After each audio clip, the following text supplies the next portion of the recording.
नमस्कार दोस्तों, स्वागत है आपका हमारे चैनल यमुनेश ज्ञान पर। दोस्तों, आज के इस वीडियो में मैं आपको मकर संक्रांति की पौराणिक कथा के बारे में तो बताऊंगा ही, साथ ही पूरी जानकारी भी दूंगा, तो वीडियो में अंत तक बने रहिएगा। पुराणों के अनुसार मकर संक्रांति के दिन सूर्य देव अपनी पुत्री गंगा को लाने के लिए देवलोक से पृथ्वी पर आते हैं। गंगा के अवतरण के कारण ही इस दिन को मकर संक्रांति कहा जाता है। पौराणिक कथा के अनुसार राजा सगर के 60,000 पुत्र थे। वे सभी अश्वमेध यज्ञ कर रहे थे। एक दिन इंद्र ने अश्वमेध के घोड़े को चुराकर कपिल मुनि के आश्रम में बांध दिया। अश्वमेध के घोड़े को खोजते हुए राजा सगर के सभी 60,000 पुत्र कपिल मुनि के आश्रम तक पहुंच गए। उन्होंने सोचा कि इंद्र ने ही घोड़ा चुराया है और उसे मारने के लिए उन्होंने कपिल मुनि को श्राप दे दिया।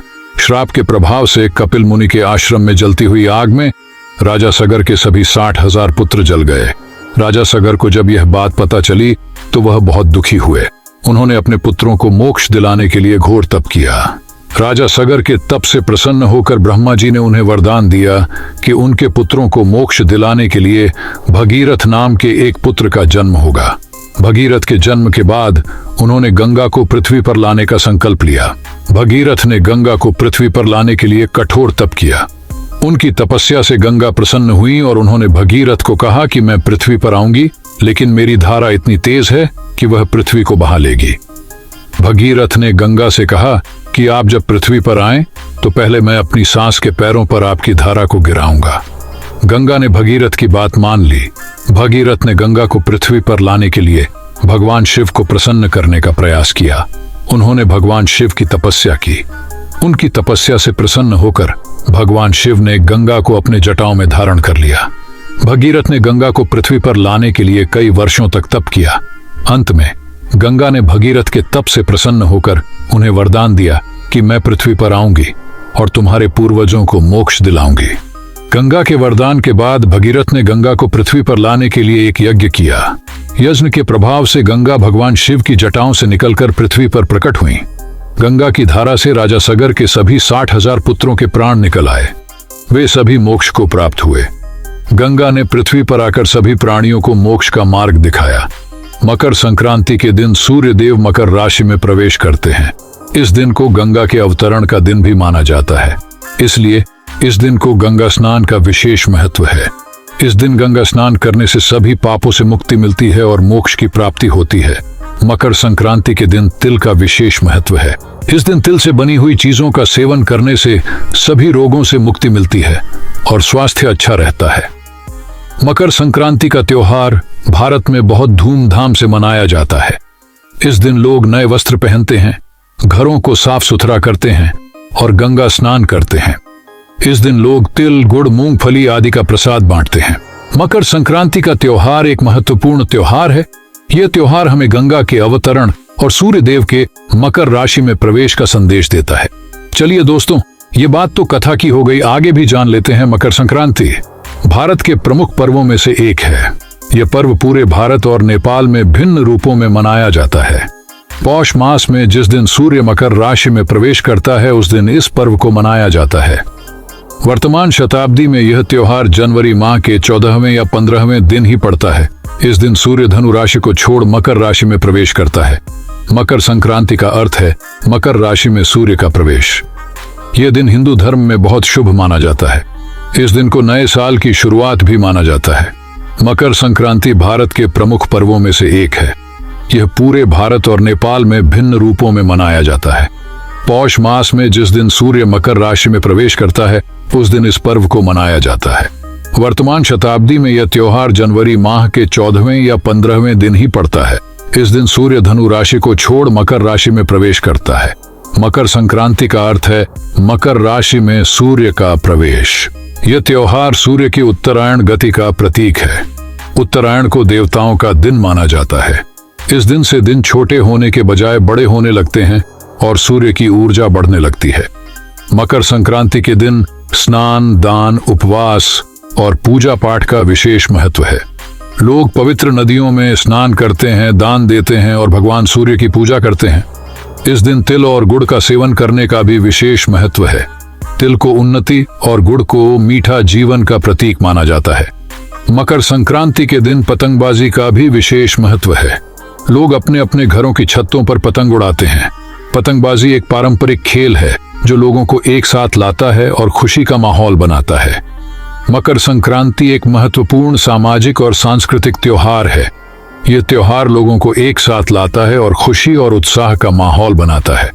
मकर संक्रांति के कुछ प्रमुख प्रचलन। स्नान। मकर संक्रांति के दिन लोग पवित्र नदियों, तालाबों या अन्य जलाशयों में स्नान करते हैं।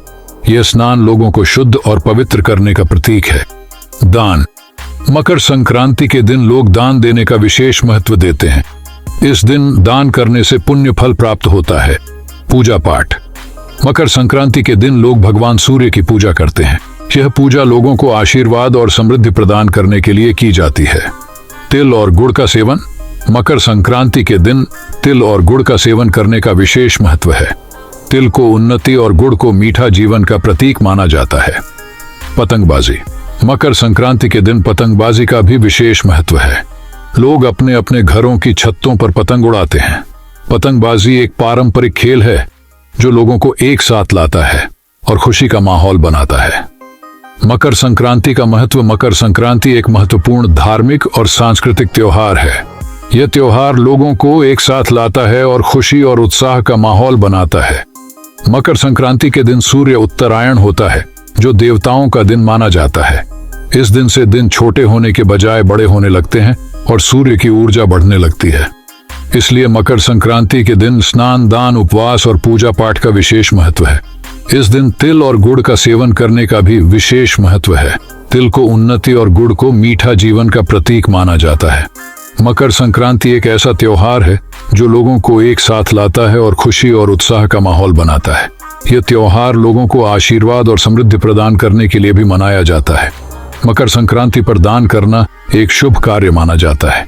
इस दिन दान करने से व्यक्ति को पुण्य की प्राप्ति होती है और उसके जीवन में सुख समृद्धि आती है। मकर संक्रांति पर दान करने के लिए कई वस्तुएं हैं, जैसे कि चावल, दाल, गुड़, तिल, खिचड़ी, कपड़े, फल, सब्जियां आदि। हालांकि कुछ ऐसी वस्तुएं भी हैं जिन्हें मकर संक्रांति पर दान नहीं करना चाहिए। इन वस्तुओं में शामिल हैं कच्चा मांस या मछली, शराब या अन्य नशीले पदार्थ, मृत जानवरों की हड्डियां या खाल गंदी या क्षतिग्रस्त वस्तुएं, अनावश्यक या बेकार वस्तुएं। इन वस्तुओं को दान करने से व्यक्ति को अशुभ फल प्राप्त हो सकता है। मकर संक्रांति पर दान करने के लिए सबसे अच्छा समय सूर्योदय से पहले या सूर्योदय के बाद होता है। दान करने के लिए किसी ब्राह्मण या किसी जरूरतमंद व्यक्ति को चुनना चाहिए। दान करने से पहले मन में शुद्ध विचार रखना चाहिए और दान करने के बाद भगवान का धन्यवाद करना चाहिए। इस बार मकर संक्रांति 15 जनवरी 2024 को मनाई जाएगी तथा इसकी तिथि पौष माह के शुक्ल पक्ष की पंचमी तिथि है। वो नक्षत्र शतभिषा, योग, वरियान, स्नान, दान। सुबह 07:09 और 7 बजे से 12:24 बजे तक सूर्योदय, सुबह 07:15 बजे सूर्यास्त, शाम 16:05 और 29:36 बजे। मकर संक्रांति हिंदू धर्म का एक प्रमुख त्योहार है। इस दिन सूर्य मकर राशि में प्रवेश करते हैं। इस दिन को उत्तरायण का प्रारंभ माना जाता है। उत्तरायण के दौरान सूर्य उत्तर दिशा की ओर बढ़ने लगते हैं। इस दिन को आर्थों का परिवर्तन भी होता है। इस दिन से मौसम में गर्मी बढ़ने लगती है।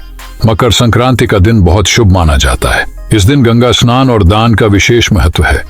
ऐसा माना जाता है कि इस दिन गंगा स्नान करने से 7 जन्मों के पाप धुल जाते हैं। दान करने से पुण्य प्राप्त होता है। मकर संक्रांति के दिन कई तरह के पकवान बनाए जाते हैं। इनमें खिचड़ी, तिल गुड़, गुड़हल का लड्डू आदि प्रमुख हैं। इस दिन लोग एक दूसरे को बधाई देते हैं और नए साल की शुभकामनाएं देते हैं। चलिए मिलते हैं ऐसे ही वीडियो में फिर से। तब तक के लिए चैनल को सब्सक्राइब करके अवश्य रखिए। कमेंट में जरूर बताइएगा कि आपको वीडियो कैसा लगा। तिल के तिलक, गंगा का स्नान, गुड़ की मिठास, पतंगों का उड़ान, मकर संक्रांति का ये मनमोहक नजारा सदा ही बना रहे आपके जीवन में। मकर संक्रांति की शुभकामनाएं। जानकारी पसंद आए हो तो वीडियो को लाइक, चैनल को सब्सक्राइब करना बिल्कुल भी ना भूले। धन्यवाद।